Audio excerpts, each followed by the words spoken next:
Quick summary of the game. I know there's going to be a bunch of questions, but quick summary of the game. We won.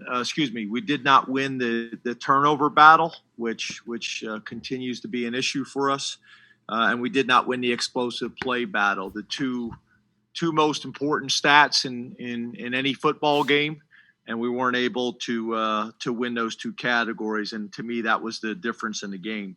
You talk about areas that we need to improve. And we got to make more plays. We got to break more tackles on offense, whether that's in the run game specifically or even more in the pass game to create more explosive plays. We got to create more turnovers on defense. That's something that is critical. We got to protect the football on offense. The ball is the program. Fundamentals of tackling, pad under pad, make sure we're wrapping and not just throwing shoulders. We got to start faster in games. I thought in the second half, there was a lot better things to watch on tape and to evaluate. But we got to start faster, and then we got to be more physical on both fronts, protecting our quarterback and being able to pressure their quarterbacks. And then we had opportunities on special teams. If you go back and watch the tape, we had 2 kickoff returns that we had opportunities for touchdowns on. But we gotta again, in all 3 phases, we got to make sure that all 11 guys are consistently doing their job. And then the last thing is we just got to be more consistent with our punt and kick locations. Those are the areas obviously we need to get better. And then obviously talking about Nebraska, just like last time we played Nebraska. When you look at our history with Nebraska all time, when you look at our recent history with Nebraska, just like last time, I was kind of surprised looking at it again. We won in 2017, but before that hadn't had a whole lot of success against the University of Nebraska. Scott Frost, I've known for a long time. We were on staff together at Kansas State. Got a lot of respect for him. This is a team that had 14 starters returning before the season started. Offensively, obviously Matt Lubick and obviously Scott Frost involved in their offense. There's a lot of discussions right now who's the quarterback going to be. For our game, obviously we expect to at least see them both. And then obviously, they're trying to create some explosive plays. With getting the ball into their playmaker's hand, which I think has been an emphasis for them, from everything I have read and seen. Their defensive coordinator, Coach Chinander, has done a great job, has been with him, since Central Florida. And, it's interesting. The scheme they play is very similar to the Seattle Seahawks scheme. So there's some opportunities, there. But I think they do a good job of limiting explosive plays, and I think they do a good job of complementing their offense, what they're trying to do. So, there's going to be some opportunities that we have to be able to take advantage of. We got to have a great week of preparation starting with today, and I look forward to answering all your questions. Start with Mark Brennan, Lions 247 to Fight on State, and Elton Hayes, you're on deck. Hi, James. Thanks for taking the time today. Yeah, Mark, appreciate you.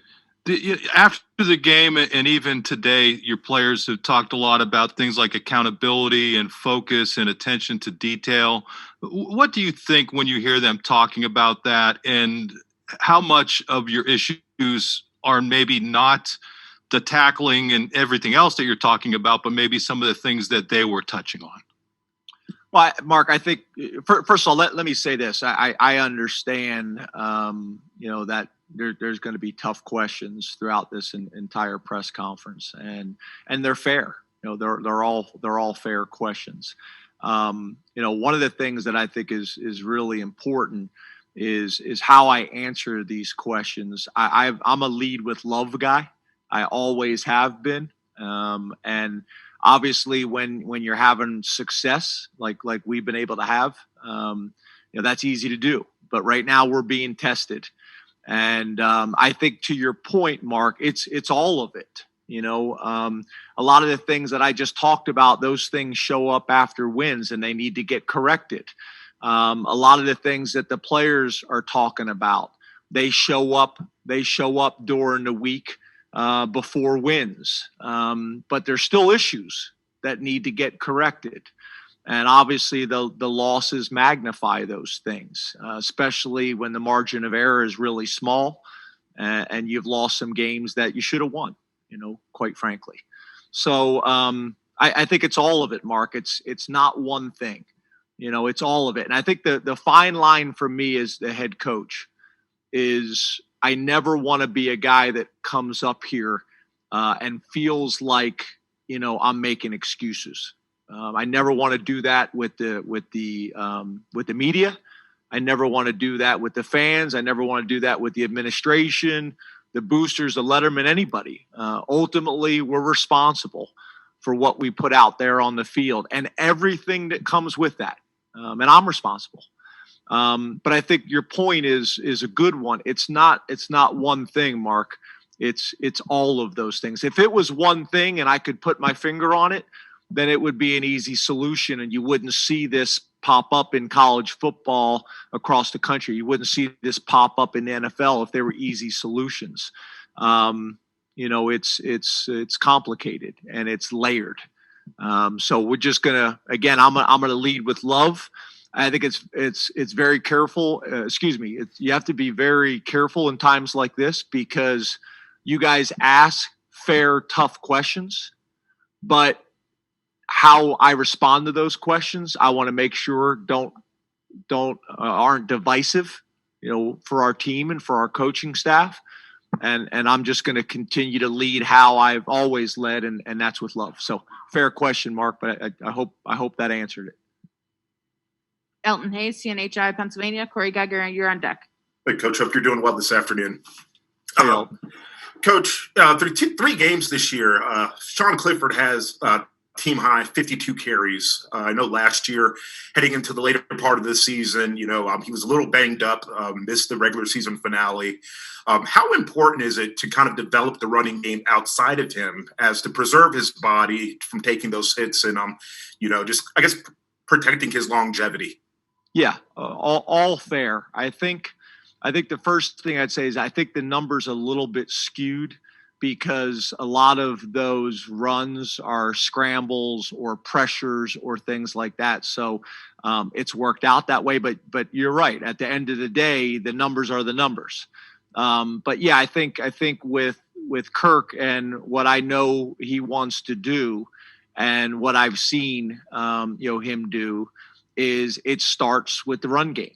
And once you get the run game going, then the RPO and the play action pass, all come off of that. And that's where you create the explosive plays. And that's where you get into manageable third down situations. And I think that's also where you can wear people down with your running game so that when you do have to, drop back and pass, you've been able to kind of wear people down, from the physicality of your running game. So, that's critical. We gotta be more consistent in the run game, and we need to be more explosive in the run game, and that's going to be an emphasis this week in practice. Corey Geiger, Nittany Sports Now. Tyler Donahue, you're on deck. Hi, James. You've been around lots of teams over a lot of years. Teams that had high expectations, maybe teams that didn't. Is this a surprise? Is what's happened a surprise to you? Could you have envisioned the sequence of events that would lead us to be asking these kinds of questions today? Would you have foreseen any of things kind of unfolding the way they have? Yeah, obviously the direct answer is no, no.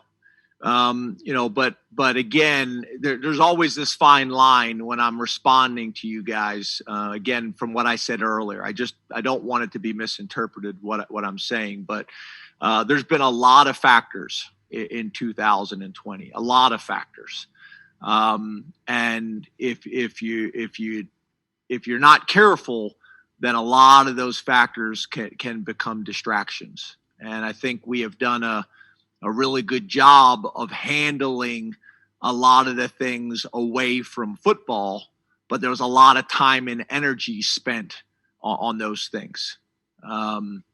I'll be honest with you. One of the things that I have not done a great job of handling personally, I have to be honest with myself and honest with the team and honest with you guys, is I have not done a great job of managing my family being gone. I have not. They're my fuel. I go home. They're able to pour into me, and I've not done a great job of that. Again, at the end of the day, I have to manage those things. I got to come to work. I got to do a great job. But I guess to your point, Corey, it's all of it. And the initial answer is no. I think there's some things that we've done a really good job of. But at the end of the day, this press conference and this meeting and these questions are about football.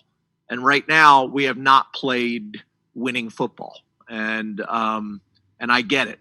I hope that answers your question. Tyler Donahue, lines 247, and Neil Rudell, you're on deck. Good afternoon, James. Hope you can hear me better than last week. Just wanted to get in. Thank you. Just wanted to get into the quarterback room just a bit, because we've only seen Sean Clifford. I know you see everybody on a daily basis. What is your confidence level in Will Levis and Taquan Roberson being able to win Big Ten football games at quarterback for you if they needed to? And what is that confidence level informed upon? What are you seeing? Because those guys have been out of sight for us. Yes. So, we need to get Will involved in a lot of different ways. I think to the points that were brought up earlier, the hits that Sean is taken to help Sean out, and also to continue investing in Will. Will's earned that. Will has earned that over his time here, and obviously we've used him in the past. So, we need to do that, and I think you'll see that. I think you'll see that moving forward, not just this week, but for the rest of the season. And I will say this: Taquan, I think in the last month has really made some progress. We scrimmage on Sundays. I forget. It seems like an eternity ago what day you guys used to come to practice, but we scrimmage on Sundays with all those guys, and that's been really good work. And Taquan's done some things to get people excited. So he's gotten almost all of those reps each Sunday. So there's excitement about him as well. But I think your point is a good one, and I think it's a fair one. With Will Levis, we need him to be more involved. We need him to be productive. I think we've all seen flashes of some of the good things that he's done in the past. What he was able to do against Ohio State last year, in a limited role. So I think your question is a fair one, and we need to get him involved. Neil Rudell, El Tuna Mirror, Rich Scarcella, you're on deck. Hey, James. Just to clarify your point you mentioned about the family, is your family still in Florida away from you? Yeah, they're down south and probably will be there until we come up with some type of vaccine, or I am working in a way where I'm not interacting with so many people every day, but I don't know when that would change. I think it's really vaccine, for us. I saw something this morning. I talked to Andy Muttman about a possible vaccine that I put out. Sometimes, I worry about some of the stuff you see online. I hate to say it, but you don't necessarily know what you can believe and what you can't online sometimes. But it was nice this morning to see something about a vaccine. So I sent that to Andy Muttman, and he said, there has been some progress there. So, this is going to be for the foreseeable future for me and my family. Rich Scarcella, Reading Eagle, John Petishnock, you're on deck. Good afternoon, James. Hey, Rich. For the last several years, you have credited the culture in your locker room as a big part of your success. Is it different now, or is it a concern now at this moment? And again, I don't want to keep saying this, but I think it's a fair question, Rich. You can't come in and pat the program on the back when you're successful and use culture as a part of it, and not, at least look at it and discuss it when times are challenging. I know our approach hasn't changed. That goes back to my point that I said early on about, how I lead, and I'm going to lead with love through the good times and the bad times. And I think, I'm being tested right now, and we're being tested. And I think, leadership 101 is the consistency, so for me, my approach, when I became a head coach, and my approach over the last 10 years has been consistent. I think sometimes right now, again, back to COVID, I think it's hard for people to see because you're not at practice, you're not around us as much. Even on the sideline, all you can see is my fogged up glasses. You don't see facial expressions. So it magnifies everything. But I guess my point to you, Rich, is I can't come in and talk about the culture has led to all of our success over the last 6 years, and over the last 4 years, the most success in the Big Ten era in Penn State football. And then when we have challenge, not say that's part of it. It is. And we got to take a hard look at all of it.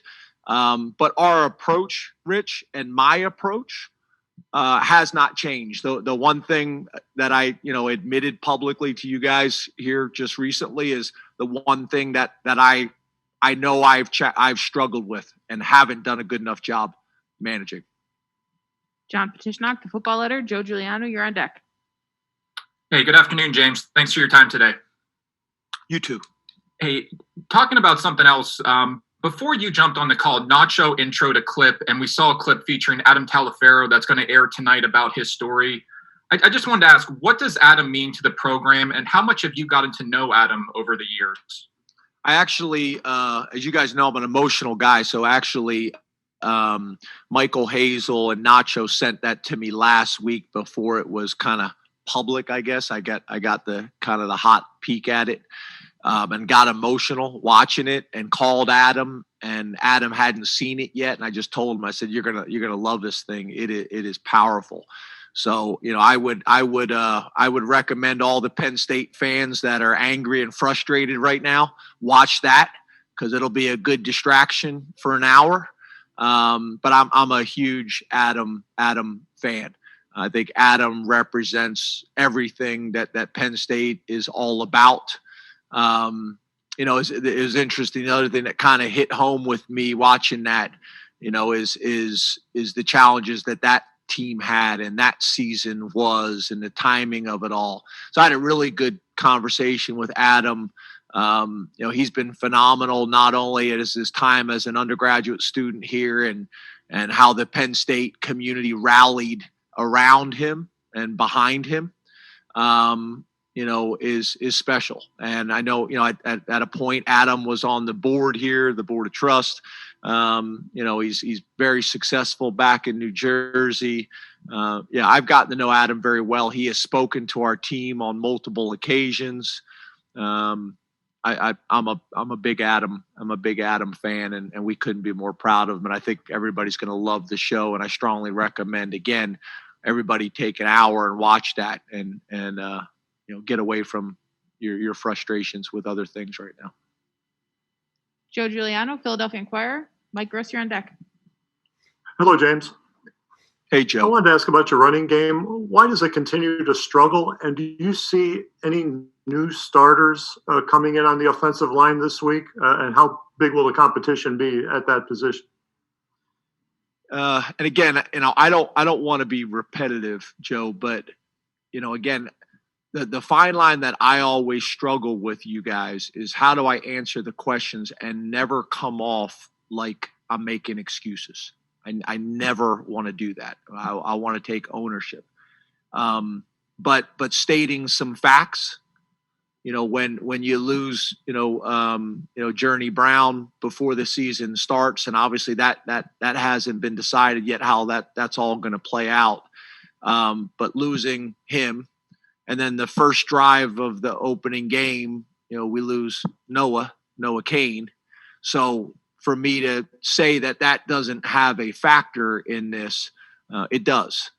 And then I think, for us, obviously we got to be more physical at the point of attack. And then I think we got to break more tackles. And the funny thing is those two things are complementary. If you get more push, you're going to create more big runs, and you create more space in the running game, you're going to create more big runs. But the other thing is a running back that breaks 3 or 4 tackles and creates an explosive play or a touchdown, that also motivates the offensive line. It's a complementary deal there. So I think that will factor in. I think you guys saw last week we had some more moving parts on the offensive line. And I think for us, back to some of the questions that I got earlier, we're looking at everything. We're looking at everything. And if we can make a couple subtle changes or subtle tweaks that can get us better, we're going to make them. And that's going to be some tough conversations. And when you're going through times like this, that's gonna create some tough conversations and tough decisions. And some people aren't going to like some of those decisions. But I again, over 7 years here and over 10 years, I think people have seen. We're going to try to do things the right way. We're going to have direct, honest conversations with people. We're always trying to put Penn State first. We're always trying to put the players first, trying to put the program first. But that doesn't mean, that I don't have tough conversation with the coaches. That doesn't mean I don't have tough conversations with the players. At the end of the day, we got to get it done. And it's our job to make sure that we get back on that plane on Saturday for a long flight, and that our players are excited about getting on that plane and flying back to Happy Valley. And it's my responsibility to try to make all the people that are watching the game excited about it as well, which, again, we've done a pretty good job of for the most part over the last 7 years. Mike Gross, Lancaster Newspapers. Peter Terpstra, you're on deck. Hi, James. Good afternoon. How you doing? Good. Thanks. Another piece on Saturday that may have been a little surprising to some people was the secondary, how efficiently and how for explosive plays Maryland was able to throw the ball. Was there anything in particular that you saw there? Because I think your secondary play has been a strength in the first couple games. Was there anything you saw there that they surprise you, or did you have to rethink some things, or what do you see there? Yeah, so I think a couple things. I think, they got a couple man beaters against us that got us out of leverage. We didn't play a few things the right way, and those things that we need to get fixed and those things that we need to get corrected. But I think at the end of the day, if you make the tackle and get them down, that those things happen against everybody. Guys are gonna make the right call and in the right situation, and the guy's gonna make a play. But what you got to do is you got to get people on the ground, and we've done a pretty good job of limiting explosive plays. But we weren't able to do that on Saturday, especially early in the game. And now the game changes because you're down. So I think, again, I think it's a fair question, but I think at the end of the day, people are gonna create separation through picks and rubs and things like that versus man coverage. That's going to happen from time to time. And when it does, you got to get them on the ground and live to play another down. Peter Terpstra, WTAJ. Audrey Snyder, you're on deck. Hey, Coach. I'm curious if you have made the trip to Lincoln, Nebraska, and any of your other coaching stops. How significant is the longer travel for this week? And when you go to places that normally draw big crowds, is it a plus that you won't have the fans in the hostile environment in a situation like this? Yeah, so I have been to Nebraska before. Obviously, crowd size obviously is an issue. Whether you have huge home crowds at home, and that can be an advantage for you. Or you go on the road and you embrace the fact that you're going into somebody else's stadium and there's going to be a huge crowd, and you got a chance to kind of spoil it and make the stadium quiet.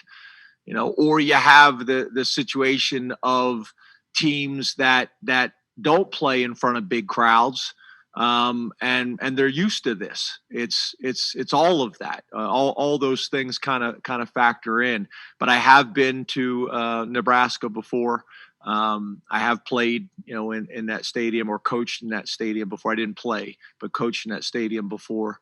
And again, this is 2020, and you got to embrace it, and your energy needs to come from your team and from your staff and from your sideline. Audrey Snyder, The Athletic. Ben Jones, you're on deck. Hey, James. Saturday night, I asked you about Sean, and you said that keeping him in the game for its entirety you thought was the right decision at the time. Do you still feel that way? And after mentioning that you want to get Will Levis involved, I guess why then didn't that happen Saturday? Yeah, I think if I remember the question correctly, Audrey, is I feel like Sean has earned that. He's our starter. I'm not a guy that yanks guys and has quarterbacks looking over their shoulder. I think that's something that is has served us well and has served me well over my 10 years. Me playing the position, I don't think that breeds confidence. When Will is the guy, he's going to want the same. He's going to want the same treatment that Sean has earned. But yeah, I do think to your point,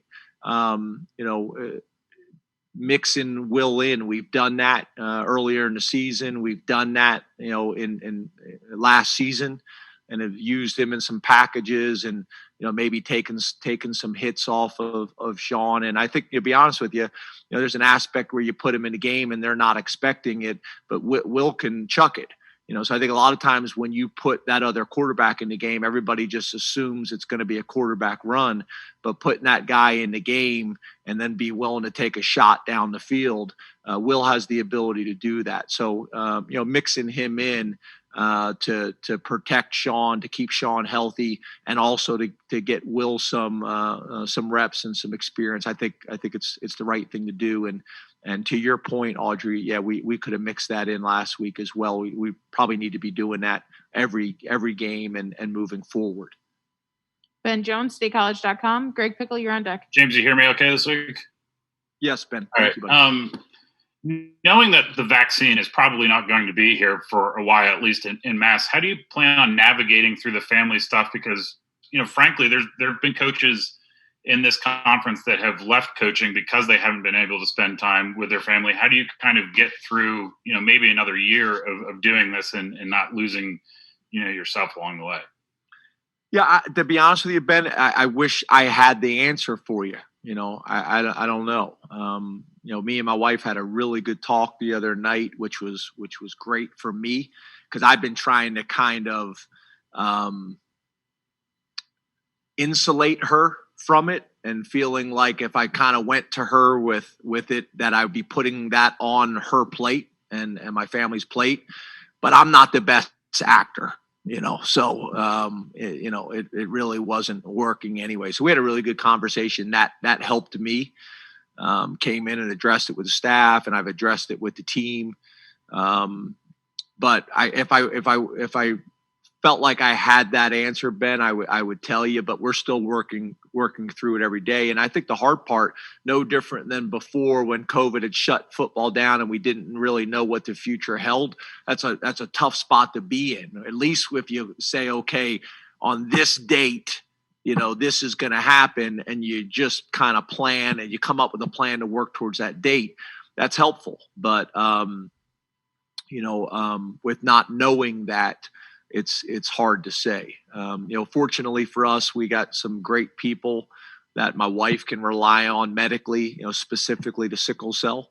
And, the good thing is these are the things that they recommended. And again, we're fortunate enough to be able to do it, so I also understand there's tremendous blessings, and I have so much to be thankful for. Greg Pickle, Penn Live. Nate Bauer, you're on deck. Hey, Coach, sometimes defensive line play can be skewed how people see it based on the stats and not really what's happening that doesn't show up on the stat sheet. So with that in mind, how do you evaluate your defensive lines through 3 games? Are they about where you thought they would be, a little bit ahead, a little bit behind? Have you been pleased with that? I'm just curious how you, after watching the tape, assess that group. Well, it's interesting that you asked that question, because I think Jason Oweh is a really good example. This past week, he graded out really well for us and was very productive when it comes to tackles and things like that in the running game, and is playing very physical. Obviously, I think a lot of people's focus is on the sacks, and don't get me wrong, we want more sacks and he wants more sacks, but I also think it's important that we show the guys that as well. Jason's doing some really good things. So, we need to be more disruptive. I think I led with that in the beginning. We need to be more disruptive on the defensive line. We need to be more physical on the offensive line. The fronts are really important. But let me make sure I'm perfectly clear on this. We got to play better and coach better at linebacker. We got to play better and coach better in the secondary and at quarterback and at running back and tight end and receiver and all of it. The faster we get open, the shorter amount of time Sean has to hold on to the ball. It's all of it. The better we cover, the longer their quarterback has to hold the ball, and we get more sacks. So, again, I don't want this to ever come off. Football is the greatest team game because they're all complementary pieces, and they all have to be working well together. And that's where we have to be. There's a unit that's playing well at a certain time, or a position that's playing well at a certain time, but we got to get all 11 and all units playing together more consistently. Nate Bauer, Blue White Illustrated. Parth, you're on deck. Hey, James. How are you? Good, Nate. How are you? Good. Hey, how do you guys diagnose? Hey, Nate, let me say this. I shouldn't have said that. I wouldn't necessarily say I'm good. All things considered, again, blessed and good, but that's probably not an honest answer. But I appreciate you asking. Sorry to hear that. Yeah. How do you guys diagnose turnovers? Like, what's the process of deep diving it beyond just the specific player that it gets tagged to? Yeah. So, I think there's turnovers that are, when you talk about the quarterback position, there's turnovers that, you would say were, a poor throw. There's turnovers that you would say are poor decisions. There's turnovers that the ball goes off the receiver's hand and gets picked, or a batted down ball at the line of scrimmage. So what happens is when you take those interceptions, you're also kind of dividing it up. Was this purely on the quarterback, or did the pressure cause the interception? Was this purely on the quarterback, or did a hit, cause that, or a lack of detail in the route, or whatever it may be? That's part of it. It could be the quarterback being protected. He gets strip sacked or whatever it may be. A fumble because of lack of ball security. To me, it's different than a defender that puts his hand directly on the ball. Whatever, or his head directly on the ball, whatever it may be. So yeah, I think it's not strictly just the turnover and who gets that turnover in the stat sheet.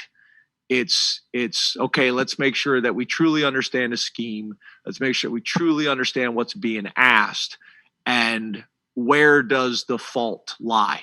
In the coaches, in the call, in the detail of the route, in the protection, in the decision, whatever it may be. And we do that with all of them, because again, for you to correct a problem, the first thing you have to do is identify what the issue was. So, we do that with every turnover. Parth Upadhyay, Center Daily Times. Last question will then go to Nebias Wilborn. Hey, Coach. Appreciate the time. You too, Parth. This morning, Pat Freiermuth said that, he has no intention of opting out of the season and hasn't even crossed his mind. At a time in college football where opt-outs are, kind of so common when things start going rough for teams, what does that mean for you to have a guy like Pat, a guy as talented as Pat, kind of redeclare his commitment to your program? Well, I guess two things. Number one, I'm not surprised at all because Pat has been phenomenal since the day he has stepped on our campus, and so has his family. His parents are the presidents of the Parents Association. And don't get me wrong, me and Pat have had a lot of really good conversations and hard conversations. And, but when Pat decided to come back, Pat was in, and this is how he is wired. And this is kind of how he was raised. You start something, you finish it. But I'd also say the opposite is that, I think it's sad. I think it's sad for college football that people are even asking that question. I think it's, I get it. Don't get me wrong. I'm not saying it's not a fair question. And don't get me wrong. I also understand that it's reality of 2020, but I also think it's sad. I think it's sad, that, as a country and as a program and with college athletics, and, you start something, you finish it. And I know there's circumstances and situations for everybody that's different, but there's also tremendous lessons that are being taught in the game of college football and in college athletics that go much further than just the results. And to me, that's the thing that I always try to keep in perspective, is that I coach college football and I coach college athletics, and trust me, I clearly understand the wins and the losses, but I also understand that we're using the game of football to teach life lessons. And that's why I do it. The winning is a byproduct of all those other things. And to be honest with you, you learn a lot more. I hate to say this, but you learn a lot more about yourself during adversity. You learn a lot more about your team during adversity. You learn a lot more about individuals and fans and family and friends and all of it. So to me, we're going to go out and have a great practice today, and I'm going to lead with love.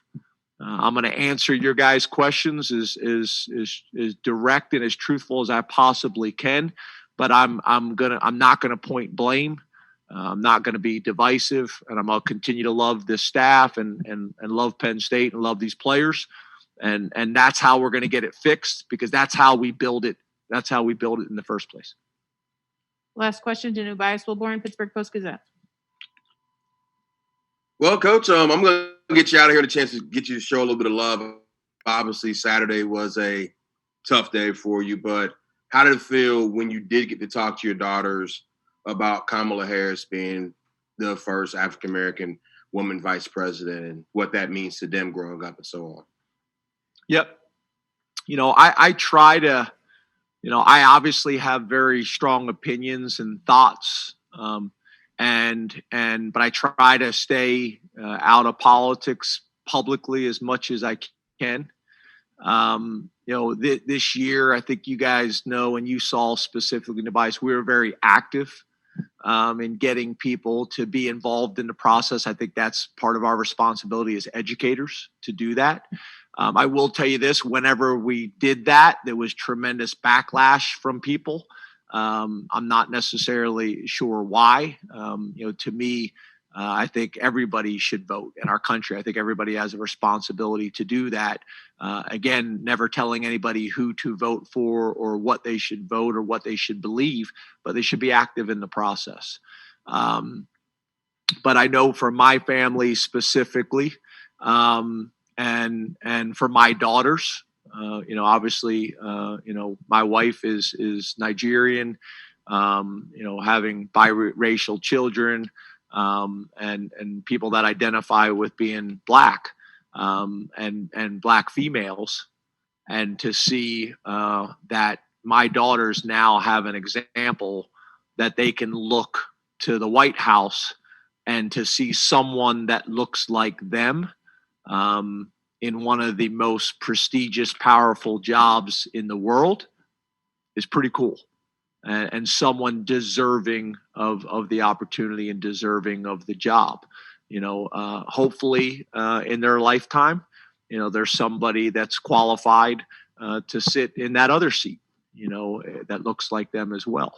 But at the end of the day, as a father and as a college football coach, I'm super proud of my family, and I'm super proud of my job and how our program handled a lot of these other aspects. We got to get football right. Don't get me wrong, I get that, but I think we've done a lot of other really good things this year, handling COVID, knock on wood. I hate to say that, but up to this point, handling COVID pretty well, having tremendous discussions and dialogue with our staff and our program and our players.